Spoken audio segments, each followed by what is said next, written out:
Assalamualaikum warahmatullahi ta'ala wabarakatuh. Innal hamdalillah nahmaduhu wa nasta'inuhu wa nastaghfiruh wa na'udzu billahi min shururi anfusina wa min sayyiati a'malina may yahdihillahu fala mudhillalah wa may yudlilhu fala hadiyalah. Asyhadu an la ilaha illallah wahdahu la syarikalah wa asyhadu anna sayyidana Muhammadan abduhu wa rasuluhu la nabiyya ba'dah. Teman-teman yang semoga dirahmati oleh Allah Subhanahu wa taala, alhamdulillah kita bisa dipertemukan pada siang hari ini untuk melanjutkan daripada pembahasan kitab hadis Arba'in Nawawi. Karena kemarin kita sudah bahas hadis yang lalu, di dalam episode yang lalu, hadis yang ke-6 tentang halal dan haram. Lalu kita pada pertemuan kali ini kita lanjutkan kepada kajian kitab hadis Arba'in Nawawi yang ke-7. Baiklah, sebelumnya saya bacakan terlebih dahulu hadisnya. Qala al-mu'allifu rahimahullahu ta'ala nafa'ana bi'ulumihi wa asrarihi fid dharaini amin. Al-hadis as-sabi' an Abi Ruqayyah Tamim ibn Ausin ad-Dari radhiyallahu anhu anna nabiyya sallallahu alaihi wasallam qala ad-dinu nasihatu qulna liman qala lillahi wa li kitabihi wa li rasulihi wa li a'immatil muslimin wa ammatihim, rawahu Muslim. Nah, jadi hadis kali ini hadis yang diriwayatkan oleh Abi Ruqayyah, bapaknya Ruqayyah yaitu siapa? Tamim bin Ausin. Nah, jadi Tamim bin Ausin ini ialah salah satu orang yang meriwayatkan hadis Nabi Shallallahu Alaihi Wasallam hanya 14 hadis. Jadi berbeda daripada sahabat-sahabat yang lainnya yang meriwayatkan beratus-ratus hadis ataupun beribu-ribu hadis. Nah, jadi ada salah satu hadis beliau yang terkenal yaitu hadis yang ketika beliau terdampar di suatu pulau, lalu beliau bertemu dengan Jasasah, lalu beliau bertemu lagi dengan yang namanya Dajjal. Nah, jadi itu salah satu hadis yang terkenal yang bersumber dari beliau. Nah, lalu pada pertemuan kali ini kita akan membahas hadis yang diriwayatkan oleh beliau. Tamim bin Ausin ad-Dari radhiyallahu anhu, oleh Tamim bin Ausin ad-Dari, semoga Allah merahmati Tamim bin Ausin. Nah, jadi Tamim bin Ausin ini ialah sebelum ia masuk Islam, ia adalah seorang Kristen.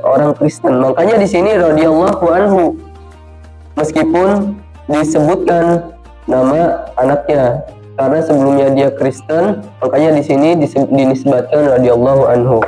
Anna Nabi sallallahu alaihi wasallam qala, sesungguhnya Nabi sallallahu alaihi wasallam qala, bersabda, ad-dinu nasiha, agama adalah nasihat.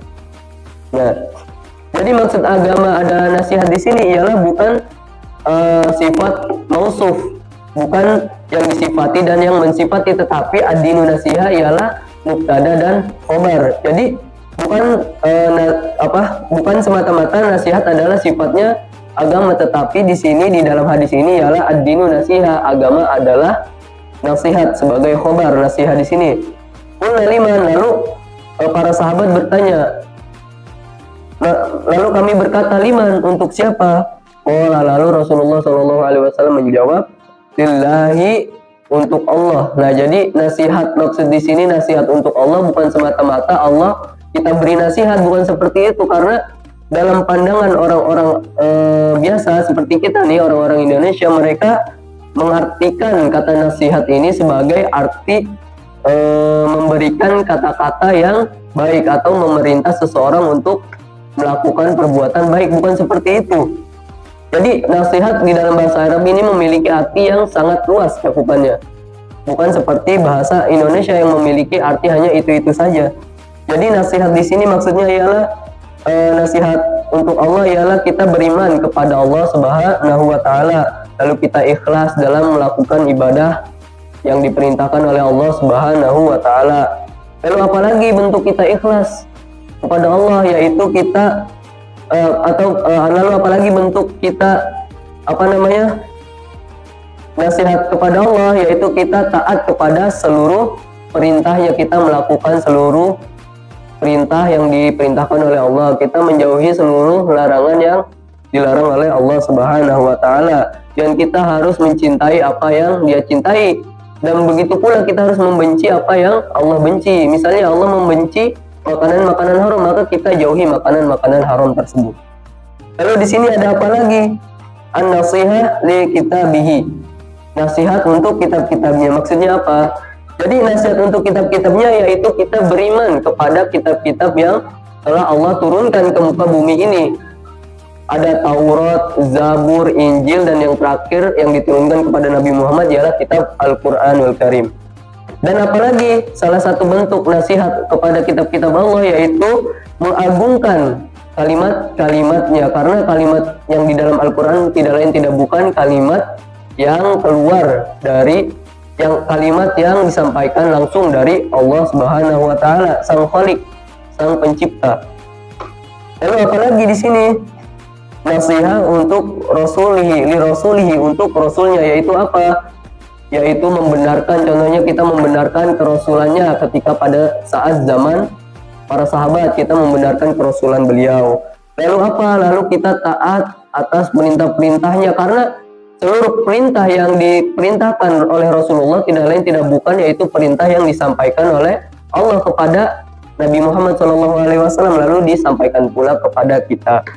Lalu apalagi nasihat untuk Rasulullah, yaitu nasihat membela beliau, karena pada zaman sekarang banyak sekali orang-orang yang non muslim yang menghina Nabi Muhammad SAW. Jadi kita harus membela beliau. Lalu apalagi? Nasihat li a'immatil muslimin, untuk imam-imam orang muslim atau pemimpin-pemimpinnya orang muslim. Yaitu apa? Contohnya kita membantu mereka untuk menegakkan nahi mungkar. Kita mengingatkan mereka untuk tidak melakukan perbuatan yang dibenci oleh Allah Subhanahu wa taala. Lalu apalagi? Banyak sekali nasihat untuk aimatil muslimin. Seperti apa contohnya? Seperti tidak boleh melakukan hal-hal yang dilarang oleh Allah Subhanahu wa taala, karena mau bagaimanapun aimatil muslimin ini ialah tetap seorang manusia, bukan seorang malaikat. Jadi kita sebagai orang yang dipimpin oleh beliau semua, oleh mereka semua, kita harus menaati seluruh perintah yang diberikan oleh para pemimpin-pemimpin kita. Lalu apalagi an-nasihah untuk amatihim, untuk seluruh umat muslim. Jadi seperti apa contohnya nasihat untuk seluruh umat muslim? Contohnya kita saling mengingatkan untuk menjauhi larangan Allah. Kita saling mengingatkan untuk melakukan kebaikan. Jikalau ada teman kita yang berbuat salah, kita mengingatkan mereka untuk berbuat yang benar. Kita berikan mereka jalan, berikan mereka jalan yang benar. Kita kasih tahu gini yang benar. Jadi seperti itu. Contoh nasihat untuk seluruh umat muslim. Lalu apalagi? Kita menutup aib sesama teman kita misalnya. Itu salah satu nasihat untuk seluruh umat muslim juga. Misalnya teman kita memiliki aib, lalu kita tutup aib mereka, karena bagaimanapun ketika kita menutup aib seorang muslim atau seseorang, maka Allah akan menutup aib kita nanti di akhirat kelak. Rawahul Muslim. Hadis diriwayatkan oleh Imam Muslim.